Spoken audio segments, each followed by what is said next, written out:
Harka fuunee shamaa akkam jirtu kabajamoo dhaggeeffattootaaf daawwattoota Kello miidiyaa odeeffannoon guyyaa irraa farkaa qabnu kunooti. Dubbii Isaayyaas dhimma Oromummaa irratti kaasee balaaleffachuu hayyoota Oromoo ilaalchisuun Eertiraan deebii kennite. Mootummaan Eertiraa hayyoonni Oromoo haasaa pirezidaantiin Eertiraa Isaayyaas Afeworqi caamsaa 5 bara 2025 kabaja guyyaa walabummaa 34ffaa ilaalchisuun eenyummaa Oromoo miidhuu irratti xiyyeeffachuun taasiseera jechuun xalayaa banaa erganiin cimsanii balaaleffataniif deebii kenne. Ministeerri beeksisaa Eertiraa Gebremichael fuula X irratti akka baasetti xalayichi haala nama gaddisiisuun dogoggoraan kan guutamee fi himannaa hamaa fi dhugaa hin taane kan of keessatti qabatedha jedhe. Hayyoonnii fi ogeessonni Oromoo biyyoota Ameerikaa, Awurooppaa, Awustiraaliyaa jiraatan haasaa pirezidaantiin Eertiraa Isaayyaas Afeworqi eenyummaa Oromoo irratti xiyyeeffachuun taasisee ture xalayaa banoo waloon barreessaniin cimsanii akka balaaleffatan miidiyaa hawaasaa irratti qoodamee ture.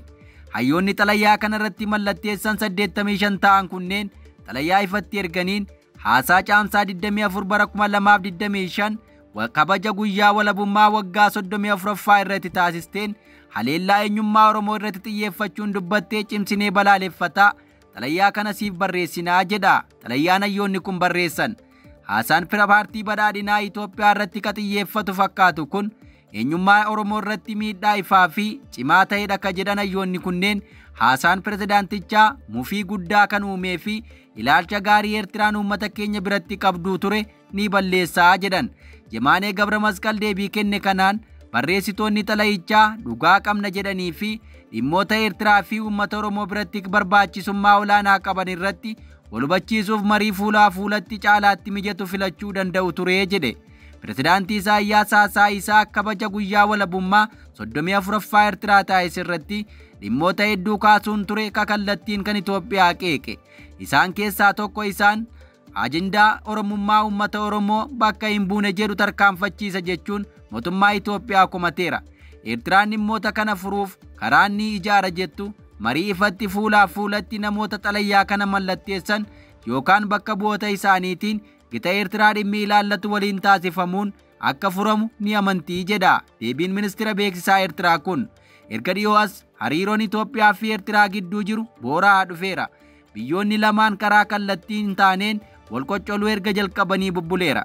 Inni tokko isa kaan komataa kaan himataa ijji itti fufaniiru. Aangaa'onni mootummaa biyyoota lamaanii carraawwan garaagaraan himanni dhiyeessanii fi jechoonni walitti deddeebisan guyyaadhaa gara guyyaatti dabalaa akka dhufe miidiyaaleen himu. Keessumaa dubbii pirezidaantii Isaayyaas yaada Oromummaa uummata Oromoo bakka hin buune jechuun yaadni dhiyeesse qaamolee garaagaraarraa deebii cimaa hordofsiiseera. Itoophiyaan karaa galaanaa diimaa ulaa galaanaa argachuuf fedhii qabdu erga ifa gooteen boodas gama Eertiraan yaaddoon dhalateera. Kun ammoo Eertiraan Itoophiyaa waliin dhimma hidha haaromsaa ilaalchisuun atakaaroo keessa ka jirtu Masirii waliin hariiroo waltumsuun muddanii jiru akka hammaatu taasiseera. Dabalataan ifatti dubbatamuu baatus Eertiraan humnoota Itoophiyaa keessatti hidhatanii socho'an deeggaruun himatamaa ka jirtu yoo ta'u haaluma wal fakkaatuun mormitoonni Eertiraa Finfinnee keessatti hanga waajjira banatanitti gahameera. Oduu itti aanuun fiilmiin afaan Oromoo Soolanee jedhu Qeerroon Darajjeen barreeffame badhaasa akka addunyaatti dhiyaate hinjifate. Qabsoo qeerroon bilisummaa Oromoo taasisaa ture keessaa qooda baataa akka turte artisti Qeerroon Darajjee fiilmii Soolanee jedhuun badhaasa argachuu himte. Fiilmii afaan Oromoo mata dureen isaa Soolanee jedhu kun tibbana badhaasa sadarkaa idil addunyaa Charlotte's Black Film Festival jedhu irra injifachuu isaa miidiyaaleen gabaasaniiru. Barreessituun fiilmichaa artisti Qeerroon Darajjee badhaasa meedaaliyaa Ameerikaa magaalaa Charlotteetti waxabajji 7 bara 2025 fudhachuu ishees himameera. Badhaasicha nan argadha jedheen eegne ture jette. Akkasumas injifachuutti baay'ee gammaduu ishees ibsiteetti. Qeerroon fiilmii afaan Oromoo jalqabaa badhaasa sadarkaa idil addunyaa akkasiif qaqqabe ta'uu himteetti. Badhaasichi hojii fiilmiitti caalaatti akka ciccitu onnachiisuu isaas eertee jirti. Qeerroon akka jettutti fiilmiiwwan 100 calalamee agarsiisa dorgommichaaf dhiyaate keessaa ramaddii naareetii fi fiicharingii jedhuun tokkoffaa ba'uun fiilmiin Soolanee jedhu dorgommicha injifachuu kaaste. Agarsiisa fiilmii sana irratti ramaddiin dookimantarii, fiilmii gaggabaaboo fi ramaddiin kaanis turaniiru jette. Fiilmonni agarsiisaaf dhiyaatan barreeffama hiikaa afaan Ingilizii fiilmicha jalatti barreeffamu qabaachuun dirqama ture jetti. Barreessituun kun mormii dargaggoota Oromiyaa keessatti hammaatee ture hordofuun waggaa 8 dura hidhaa jalaa miliquuf gara Awustiraaliyaatti baqatte. Jijjiirama Itoophiyaa dhufe jedhamu hordofuun gara Itoophiyaatti deebite fiilmii kana hojjechuu akka dandeesse himama. Keeroon duraanuu taatummaatti hirmaachuu hawwaa turuu eertee amma hawwii ishee ganamaa dhugoomsuutti gammaddeetti. Amma fiilmii barreessite kana biyyoota garaa garaatti imaltee agarsiisuu irratti argamti. Oduu keenya itti aanuun akka federeeshiniittis ta'ee akka dhuunfaatti atileet Galatee Burqaa cinanii jirra jechuun federeeshiniin atileetiksii Itoophiyaa ibse.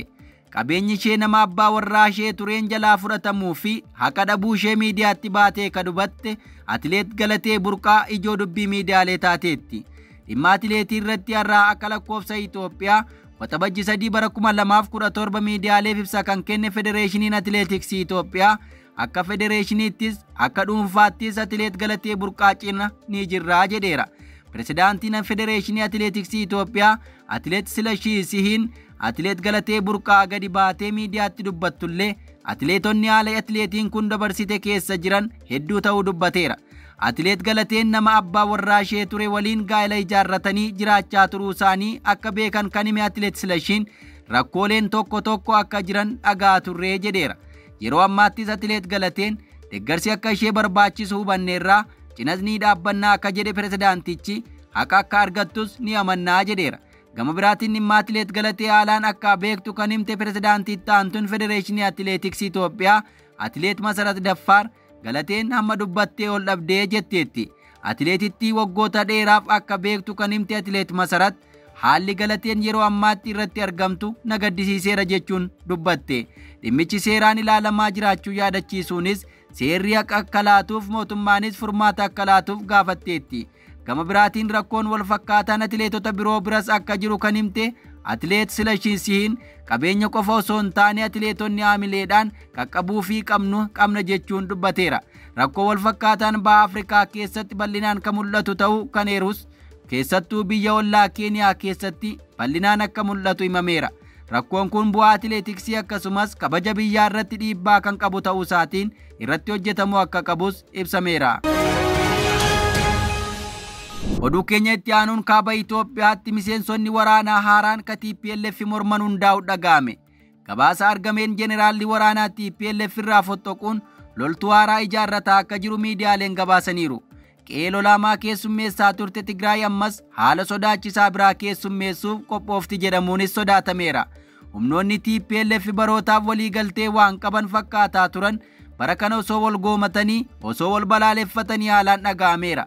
Michuuwwanii fi hiriyoonni qabsoo kanneen akka Debretsion Gebremichael fi Getachew wal dhabu jedhamee yaadamaan turre. Bara kana garuu hooggantoonni Tigray lamaan kunneen erga wal dhabanii booda paartiin isaanii qormaata hammaataa keessatti kufuu danda'eera. Har'a Tigray keessatti wal takaaruun yaada hanga lola wal irratti bananiitti gahameera.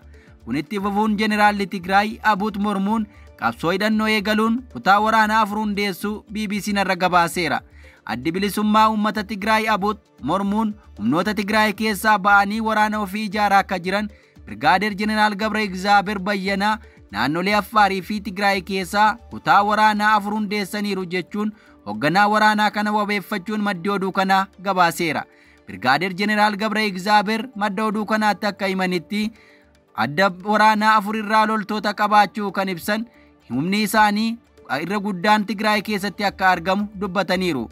Jeneraalichi aangaa'onni olaanoo humnoota Tigray amajji 15 bara 2017 akka lakkoofsa Itoophiyaa walitti qabamanii bulchiinsi obbo Getachew hoogganamaa ture yeroo balaaleffatan mormuun ajajoota walgahii dhiisanii ba'an keessaa tokko turaniiru. Kan hordofees ajajoota waraanaa Tigray waliin wal dhabanii turan. Mormii isaaniif qawwee kaasuu filachuun isaanii naannicha maraan martoo waraanaatti deebisuu danda'u jechuun gabaafameera. Ani jeneraala intarnaashinaalaadha. Akkana ta'ee milishaa Abut ta'uu hin barbaadus jechuun dubbateera. Milishaan isaan raayyaa keenya jedhan nu faana jiru, mufatanii jiru, jijjiirama fedhu. Yeroon kun dargaggoota akka ta'an ka barbaadamu barachuu jijjiiramuu gaafata. Dargaggoon galii fooyya'aa qabaachuu fedha. Kanaafuu loltoonni dargaggoonni nu waliin jiru nuti baay'eedha jedhan. Hariiroo mootummaa federaalaa waliin qaban gaafatamanii Kadeebisanii naammoo akka mootummaan federaalaa beeku yookiis akka quba qabu ibsaniiru. Ta'us garuu deeggarsa irraa argataa akka hin jirre dubbataniiru. Egaa dhaggeeffattoota keenya odeeffannoon har'a of harkaa qabnu kanan gammaa dhaggeeffattan ture. Qophii keenyaaf waliin turtii gaarii.